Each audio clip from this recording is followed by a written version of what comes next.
Ask you the last one as a preliminary. The buyout of umeme was also an issue that came up yesterday. While umeme was paid up the buyout, notwithstanding their contention, they are concerned that umeme itself is indebted to you-Ssegona. And now you may find that you-Ssegona may not be able to recover. How have you helped you-Ssegona as regulator? Because remember, as regulator, you're the one who approved the umeme concession. And one of the things it provided was that umeme would be paid such and such sums. The calculation format was arrived at. Now umeme receives invoice from you-Ssegona, which is supposed to pay within 45 days. It doesn't pay. And the amount escalates to over 500 billion. Actually, to be exact, is it 544? Yes, up to 844. When we looked at the amount that is possibly recoverable, we saw it was in the region of about 40. So 504 billion chances of recovery are minimal. So what is your role in this? How have you been able to help? Where have you failed and why? Chair, this matter is a matter that happened progressively in the last 3 to 4 months to the end of the concession, because before that umeme was meeting their obligations fairly on a timely manner. But when we noticed this matter, we did 2 things. One, we raised this matter to the office of the, during the audit process, but through the Minister of Energy and Mineral Development. And my recollection, because we participated in some of the meetings at the audit, is that they equally raised it to the Attorney General, whether it is the concession agreement allows offsetting at that point of determination of the buyout amount. I want to believe that they proceeded based on the advice that they should have gotten from the Attorney General. So where do we find ourselves? Where we find difficulties, whereas umeme is allowed to offset, the opposite holds for the government of Uganda. We cannot offset. But you see, offsetting is not necessarily a legal matter. It's not even a contractual matter. It's a matter of common sense. You owe me money, you're about to die, and I allow you to go to die of your cancer with my money. And I have your money in my hand, then I pass it on. To me, it's not law, it's not even logic, it's common sense. But anyway, we shall interrogate it, ma'am. Chair, what I can add is that umeme offsets progressively, month on month. Yes. Once they issue a bill, it takes more than 60 days. The offset, it takes more than 90 days. They keep permanently. It's like they have done a self-payment. And that is how the unpaid amount due to government MDAs has been growing progressively.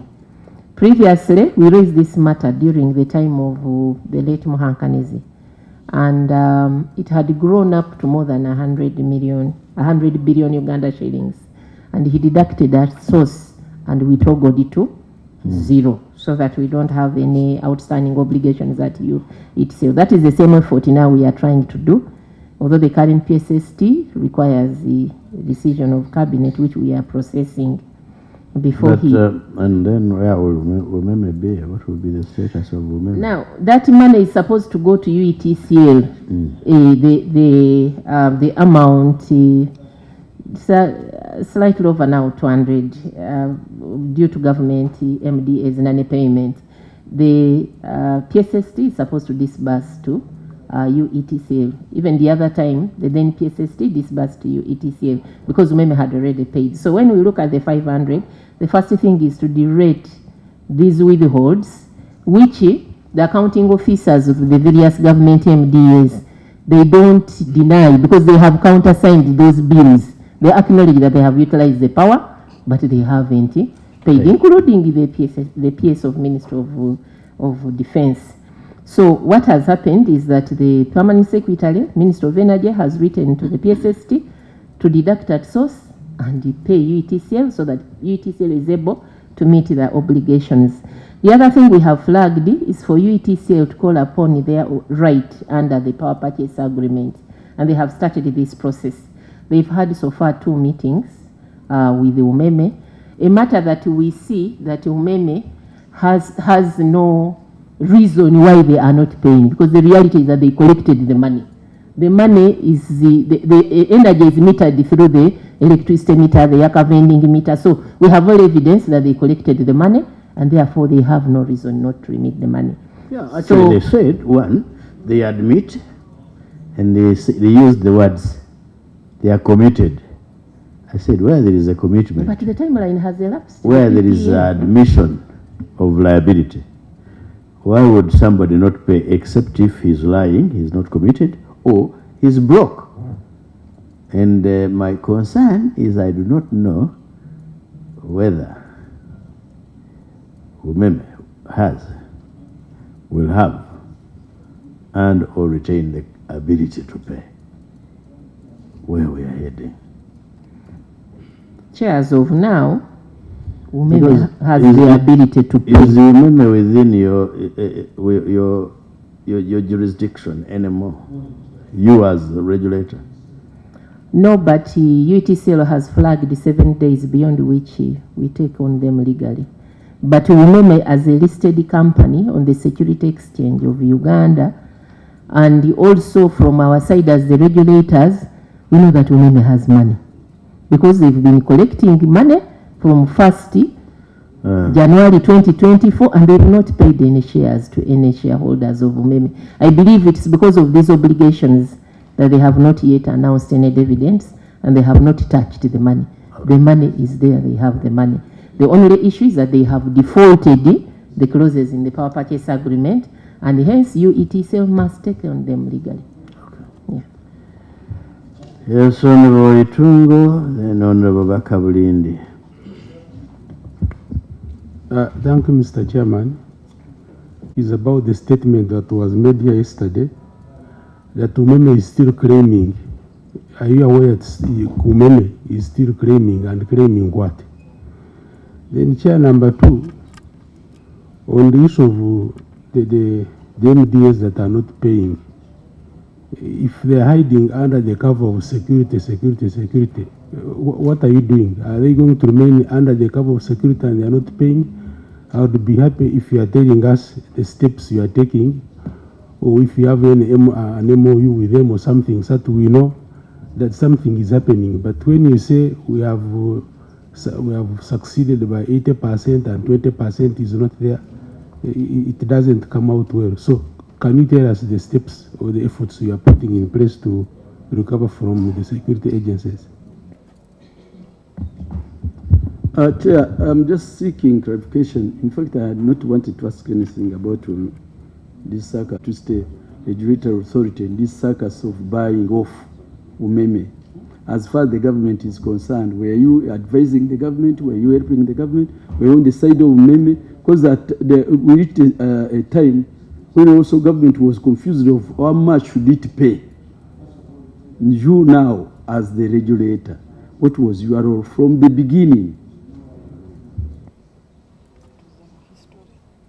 UMEME is still claiming. Why is it claiming, and what is it claiming? Chair, after the determination of the buyout amount, government communicated to UMEME the buyout amount. Before that, and maybe that also will answer the issue of our role. Before that, UMEME had submitted what they believed was the buyout amount that is due to them, because the concession agreement requires that they submit. The Office of the Auditor General does the verification and the determination of the buyout amount, and then government communicates and government pays. So that is the process. But also the concession agreement allows them to submit a notice of default if they are not happy with the amount that government has communicated to them as the buyout amount. So that is how the process moves. So what is Umeme claiming? Upon government of Uganda determining the buyout amount through the office of the Auditor General and the Minister of Energy communicating and the Umeme invoicing and the government paying the $118 million as the buyout amount. Umeme submitted a notice of default, meaning they are not happy. The copy that we received shows that Umeme subtracted what government paid after the determination from what they had submitted to the office of the Auditor General and got a $117 million and put it as a notice of default, and hence that is what at that point they indicate that they were unsatisfied with and they were claiming. Now that also triggered a process which is provided for in the concession agreement, which is ongoing. Our role, because we are the regulator and we've been one, approving the plans, two, providing for recovery within the end user tariff, three, verifying the investments along the way for the last 20 years. Our role was to provide all the necessary information to enable the Office of the Auditor General determine the accurate buyout amount. So that was our role, which we did collaboratively with the Office of the Auditor General, as well as the asset owners, the Uganda Electricity Distribution Company Limited. That one, you still have to go slowly. I wanted to know that Ugandan who signed on behalf of government the concession agreement. Mr. Chairman, Chair, you know this house is a house of records. When they brought the supplementary budget to pay Umeme, and we passed it more or less on gunpoint, the presiding officer told the minister that to come back next week on Tuesday and tell this house whether Umeme has been paid. And the minister was on record and said Umeme has been paid. So now, when you make another statement that is Umeme is still claiming, then it disturbs us. No, you are being disturbed for nothing. What she has said is that Umeme was, and such a discussion is allowed within the framework of the PSA.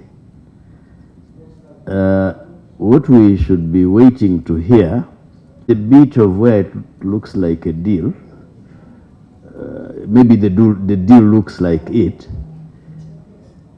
because that would be prejudicial. But his interpretation is that they are not good clauses, and I agree with him. So he's asking you, who signed this agreement?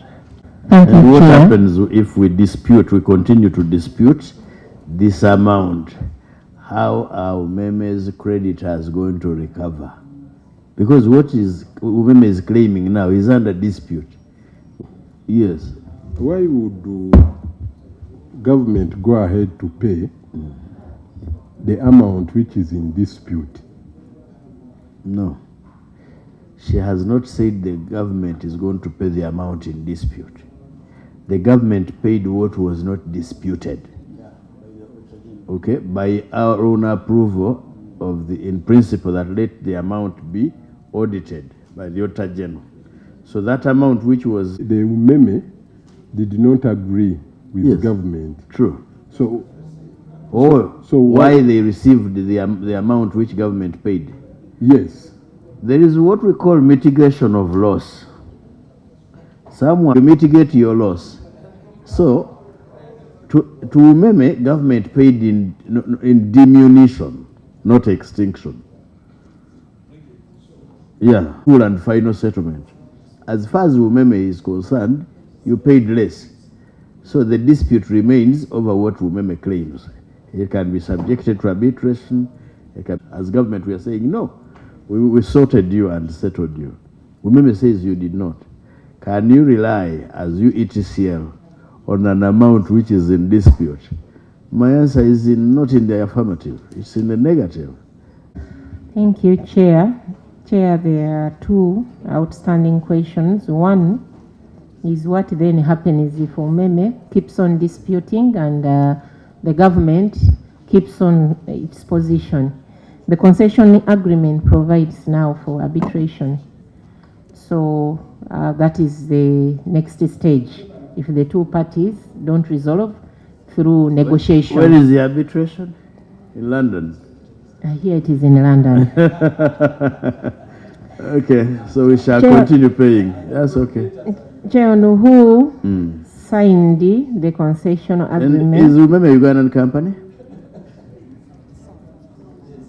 Chair, as of now, Umeme seems to be a Ugandan company because the majority, I say seems because Umeme is a listed company. I know. Why I say so is the majority shareholders of Umeme is UNSSF, is it? NSSF. The NSSF, which is our pension fund.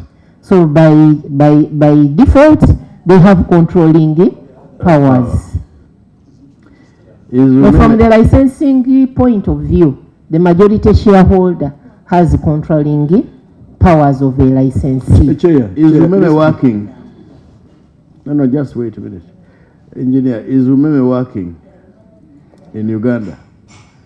Chair, Is Umeme in the business? offices are still there, Is but Umeme in business? we only knew the electricity supply business, and from the time when we awarded the licenses to you-EDCL, we believe that for the electricity supply business, they could be just winding up, but... You know, Umeme does not sell tomatoes. No. The former proprietors of Umeme just outsmarted us. Because they got Ugandans, they knew that they were about to go. They got Ugandans to buy shares in a company that was losing business. Umeme's business is purely electricity. I have read that concession agreement. I have investigated the energy sector before in the 9th Parliament. I know that Umeme's business relates exclusively to electricity. I have not seen their story in Owino doing anything else. Actually, since it handed over to you-EDCL, I have not seen them anywhere. Yeah. So, when you tell me it's a Ugandan company and they are jobless, you have a jobless and broke data. Yes, Baka. You see, Chair, I want Madam, let me call you Madam Regulator. This is here to us. Those investing or saving in NSSF to say, don't make noise, it is us. Those people cheated us. Could you tell us other shareholders or appropriators of Umeme, apart from NSSF, who are claiming this money, so that we don't call it a game of Uganda versus Uganda in London?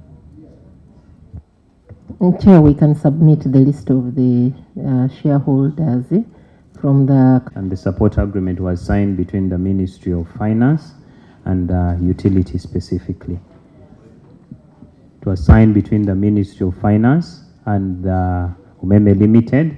The concession was signed by the Ministry of Finance, represented by the Honorable Gerald Sendaula and Professor Peter Kasenene. Umeme Limited's contract was signed by David Grills and Thomson Caesar. Thank you.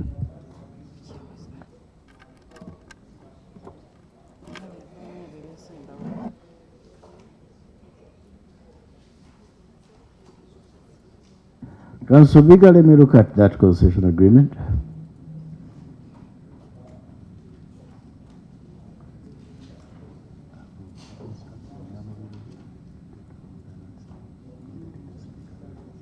Okay.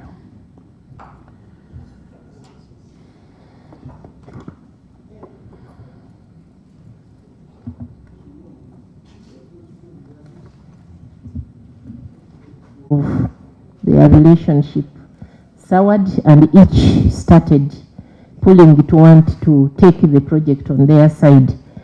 And this case has taken a while for the tribunal to, the tribunal had determined this case, but then one of the parties appealed. So the case is not yet determined, and they are not paying the fees. So that is another amount that he... Does Albertos, does Elemental Energy have property? Because for them, they are there fighting. Are you fighting Elemental yourselves? No, but they are not paying the license fees. I know, but... And yet when we started the process of revoking our license, they went to the tribunal and the case is not yet. The tribunal determined the case, they appealed to the High Court. Well, in other words, you have a case between you and Elemental. I can call the council to clarify. Yeah. Yes, yeah. Correct. We have a case between us and Elemento that is pending. Which you won which we won in the Electricity Disputes Tribunal. It's now at appeal level. When you wanted to revoke the license. Correct. How about when you attempted to recover? Because my interest for now here is recovery. Okay. Do you have a case for recovery? Specifically for recovery? No, we have not yet instituted a specific case for recovery. Look, it is beyond your 90 days, first of all. Secondly, the earlier you do it, the better, because supposing their company fails and you have nothing to resort to attach. For me, revocation, yes, I would agree. Because if they are fighting, but how about recovery of what they already owe you? Chair, I will invite the council to concur with me, but by the time we reached the recovery, we had already initiated the process. By the time we reached the revocation, we initiated the process of recovery. Revocation is the final stage of compliance. So we initiated the process of recovery of our amount. We escalated it with a caution. We escalated it up to that point of revocation. So the revocation is not only because of the non-performance and progressive, but they are non-compliance. But I want the council to clarify on that. Chair, to clarify what the CEO is saying, we've since in passing, so we issued to them a compliance order. One of the things that is required in that compliance order is for them to pay. So we are following the statutory process, giving them the notice, requiring them to pay. And when they fail to comply with the compliance order, then we can also possibly commence. When did this start? We issued a compliance order. Add this on our case for revocation, because under normal circumstances, the licensee is expected to pay their license fees. We start by reminding you, we issue an invoice, we issue a caution, and they have not yielded.